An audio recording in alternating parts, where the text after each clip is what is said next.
I have a man who's gone from being homeless to a property multi-millionaire, also featured on The Secret Millionaire on Channel 4. I have Kevin Green. Thank you for joining me. Your story is amazing. Could you share with the audience just a bit of background about where you came from and how you got to where you are now? Briefly, years ago, I fell out with my father, and it led to me leaving home, running away from home at a fairly young age, and I went to the West Country because that's where I had relatives and I felt comfortable, but I didn't want to go and stay and knock on relatives' door and stay with them. I actually lived on the streets for some weeks, and it woke me up a little bit because I lived with the homeless and appreciated home a lot more, I can tell you.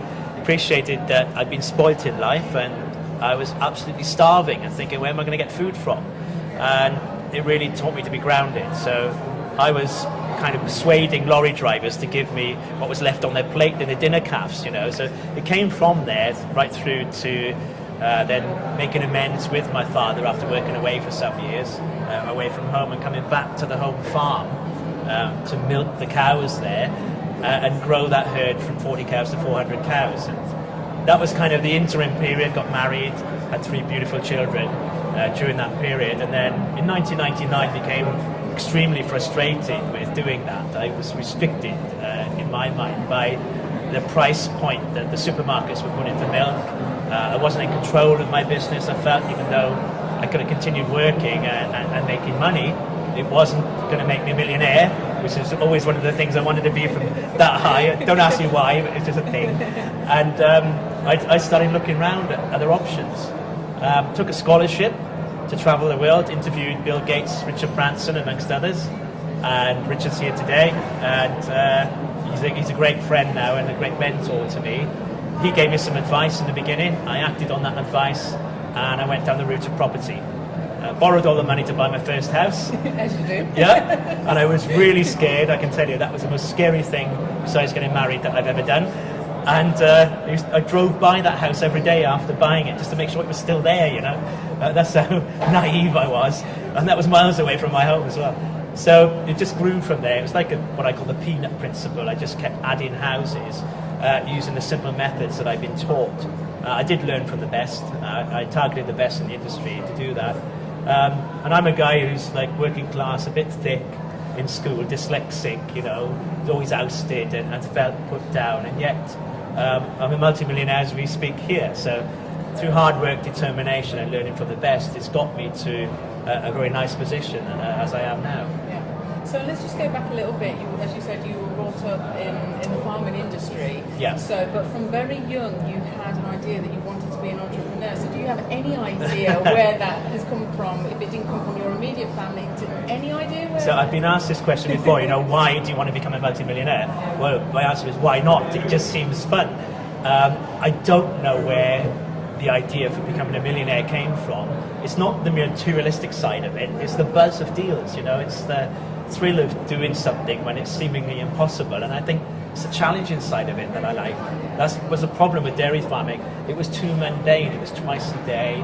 It was, you know, milking those cows, missing the children going to school because I was too busy, and I was in that rat race, you know. So I like challenges, and I think I always have, you know, and that's really what's led me into becoming, you know, financially in a very good position. Yeah. And why property?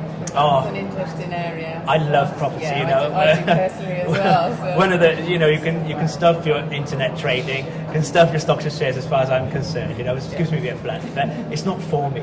You know, people that do that, they do it very well. You know, one of the keys that Richard told me was follow your passion. You know, what's in your heart, not your head. Follow this. And I always listen to this, you know. And for me, property is tangible. I can stroke it, love it, it's there. You know, it grows. I'm a bit of an accumulator. I love land and property. It's in my energy, my whole psyche and feeling. And it just, you know, the day I stop loving it, I'll do something else, but I can't honestly see that coming. And how many houses do you own? properties. I think I read somewhere that you are one of the biggest landlords in the country. I think you own the most. One of the few that own the most. If you take away the joint venture arrangements in companies, I am, it's said, the largest private sector property landlord in the UK, and that's not been challenged to date. So, got well over 400 units there, which are high cash flow. And people often ask me, how many properties have you got? Well, that's not really the measurement of success. It's how much cash flow they produce and how much equity you've got in them. It's the money coming off, which is secure money.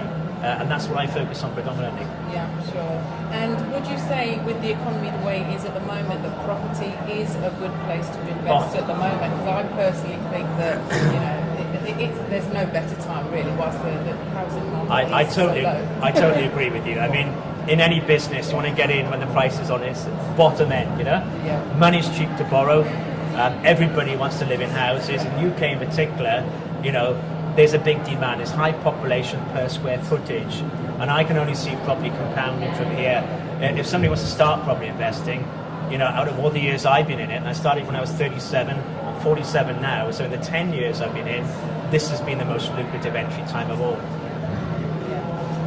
And just going back, I just want to go back a little bit and ask you to share your story with how you met Bill Gates and Sir Richard Branson, because I read about it and I was blown away. I was like, oh my goodness. So I know you got a scholarship, so could you just recap a little bit, just for the viewers, just to explain how you go about, or how you managed to meet such a high-profile, successful man? I think it boils down to, number one, self-belief.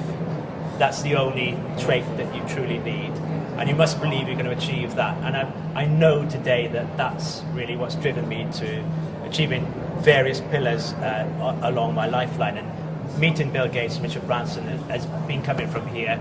I deserved it because I put the effort in. I intended for that to happen. But that's number one. Number two is making sure that you put yourself in the right places. You mix with the right people, because it's not just what you know, it's who you know. And by winning the scholarship, it allowed me access to some very high achievers. Under the scholarship program, we're giving like a Bible, which is naming all of the high achievers and their contacts within UK. And it really fast tracks the route into people like Richard Branson.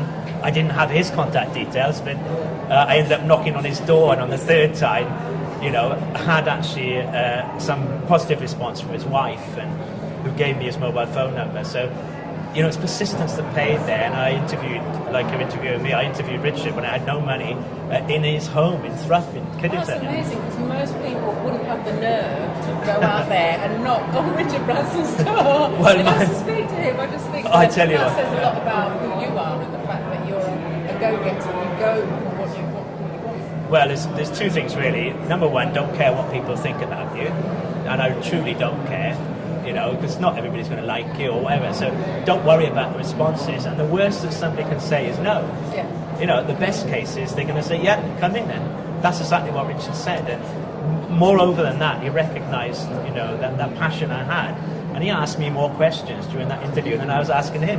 Why did a dairy farmer want to do this? And then he gave me some guidance as to the path to take. And I truly thank him for that. And you still keep in contact with him to this very day? Absolutely. I got his mobile phone number on my phone, and I can phone him at any time, and that's a wonderful experience for me. I used to put people like Richard on a pedestal, and I quickly realised that he's a normal person who's basically done something about his life, and I really recognised that, and it filled me full of, first of all, the fear, because, oh my God, there's no reason why I shouldn't do it now, because he's not brilliant, he's just like us, who's taken action. And then the second thing was, okay, what am I going to do? And it turned out to be property. One of the kind of positive routes of taking the scholarship was I looked at all different business, outside of farming, and property was the thing that felt right. So that was what I followed, And I think that's really important, because a lot of people tend to think, okay, well, let's try the internet and selling online because that's what people are suggesting. But they really do need to listen to their insights to say, okay, well, I love working with children or with animals or with cars, or I love being in music or fashion or whatever, and follow that. Yeah, I mean, for me, property is about people. It's about interaction, and my tenants are weird. I'm weird. Different things happen every day. Although I'm not on the front end of the business as much now, it's just, you know, I love talking with people and having a coffee and people watching, and I think that's why I like property investing, because all the negotiations and the dealings thereafter involve people, and I genuinely like to help people and putting a roof over their heads in an affordable way as well, and it just fits in all nicely with all my values as well. I really resonate with that, Kevin, because I own a number of properties myself, and I work as an estate agent, and I started to learn the market, and I said, okay, well, I'll buy you this house because it gives you somewhere to stay, and it was a win-win situation. Fantastic. So I really understand where you're coming from. However, I'm on the front end of it with the tenants, so I have tenants that are not always fantastic. So when you've got the number of properties that you have, you obviously don't manage them all personally yourself. But how do you deal with if you have any issues with tenants or maintenance issues? Because there must be a few. It's having a power team in place first of all. I'm reliant on my team. I've got 69 people that run my businesses. Largely what I do is property. There's other business as well. Coming back to the tenant on the front end, there's two main strategies that I use. One is the normal tenancy, where we'd be the landlord dealing with the tenant, and we've got people that manage that. They're people employed by me who dedicate themselves to that business. But I'm not going to pay a letting agent 10% of my rent coming in when I can pay a wage to somebody and works out at 1.5% of turnover of rent. So, it's the statistics there, and it's a better job.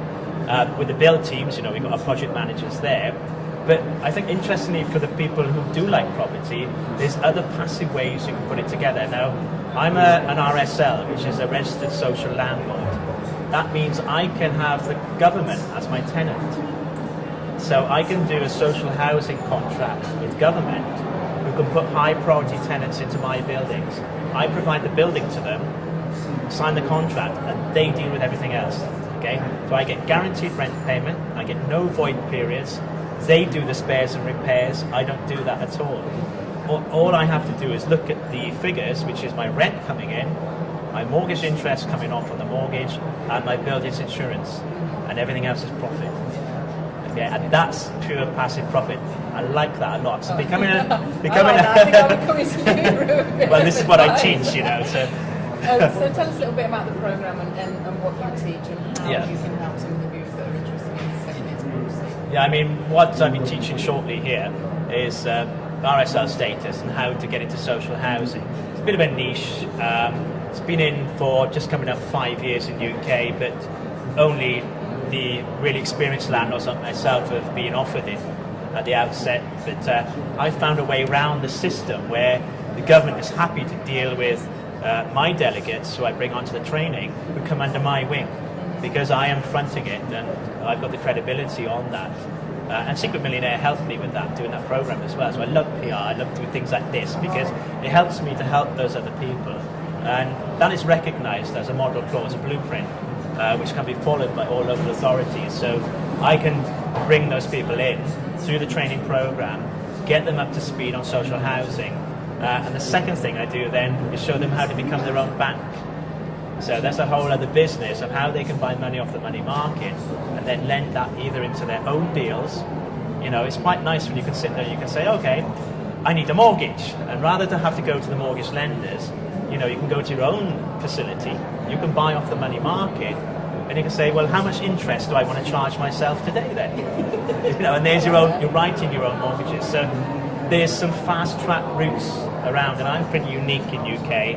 I'm the only person that I know that actually trains those routes. They're a little bit more advanced, but it certainly does help you create passive income streams very quickly. And how important do you think it is to have coaching or have a mentor or somebody to train you? Because, it sounds like what you do is not something that you really can just Google and get the information and go. I mean, absolutely vital. Alan Sugar spoke just now. He's got 2 people beside him on Apprentice advising him. Doesn't always take their advice to Sir Alan, and we're all the same. But you need those people there. And for me, as an entrepreneur who was building business, I had a full-time coach on board, and I paid for that coach. And it's somebody who was where I want to be, and that person, Harry Barclay, absolutely spot on. He got me into a very strong position very, very quickly. And, I now do that with myself and my team of coaches for other people. So that is the jewel in the crown. The one-on-one bit is far better for me than a seminar training, because the accountability is absolutely forthright. You have to, be held accountable as a delegate to the coach, and the coach will make sure that certain things happen. And that coach, remember, knows. It's no good me giving you all the information and saying, okay, go get on with it, because it probably won't happen too well. But if I'm working with you through each nugget of it, and we're building that up, then I'm making you do the next bit, okay? And then, putting my size 10s up your backside if you don't. That's really, coaching is a bit about pushing, encouragement, and just making it safe. It's what I call the 3 S's. Safety, certainty, and speed is what coaching will bring you. And of course the second one starts with a C, but I just so that's okay. That's okay. But I find that's where a lot of people fall short in that they start well, but then because life gets in the way and things happen, and without having somebody to kind of say, come on, keep going, and have you done what you said you were going to do? Keep them moving forward. I think everybody needs that. Absolutely agree with you. I mean, that is the difference between making it and not making it. When times get tough, that's when you need to dig deep and you need to follow your focus and your goal. If you take your eyes off that and you can make excuses about other people, what I call the victim mentality, other things, we all get problems. I mean, I've had tons of things go wrong, and you've got to bash through that and then look for the solution to that problem each time. The coaches can help you with that because they've got a whole toolkit, and you can pick, okay, I want that bit to do that solution there, and the confidence starts building, But you've got to remember your passion, because you're a long time dead. If that drive or will and determination is not big enough, it ain't going to happen. And on our training programs, we refuse the right of entry, because if I ask them how committed they are to their wealth and they don't tick it as number 10 in a 1 to 10 scale, I'm not interested. Because the biggest success is not driven from externally, it's from internally, it's from the person themselves, their whole energy, their passion, their drive. If that's not there, forget it. That's got to be there. And it's so great because the money that you've made, you just spoke about Secret Millionaire, to be able to give back like you did, that must have so good. One of the reasons for becoming wealthy financially is so that I can give back, and that's one of the most pleasing, humble, fulfilling things ever on the planet, whether it's time and or money, or you can just help people. I'll go back to Richard Branson, a very holy person, I would say. Okay, now Richard, he said a number of things to me, really on encouragement. He also a couple of statements, and one of the things I never forget, and I was a bit blown away by this. He said, "You're going to be a light worker," and I thought, what does that mean? At that time, and it mulled over for a couple of years until that word kept popping up in different places. And what it means is you are destined to throw light into other people's lives in some way. And for me, it's been through speaking. Little did I know at that time, but it's been through the voice and the word, and through inspiring and encouraging people to perform. So I actually charge for my time there, and then 30% of that speaking fee goes into Make-A-Wish charity that I'm an ambassador of. So I always give anything I take on speaking as an income, 30% of net profit goes across into Make-A-Wish Foundation. So it's led to a position today where I personally gifted over £300,000 into Make-A-Wish alone, by virtue of that business. I think when you give, you receive in this world, and that's important. Yeah, it really is. And I know that your sister passed away, didn't she? Yeah.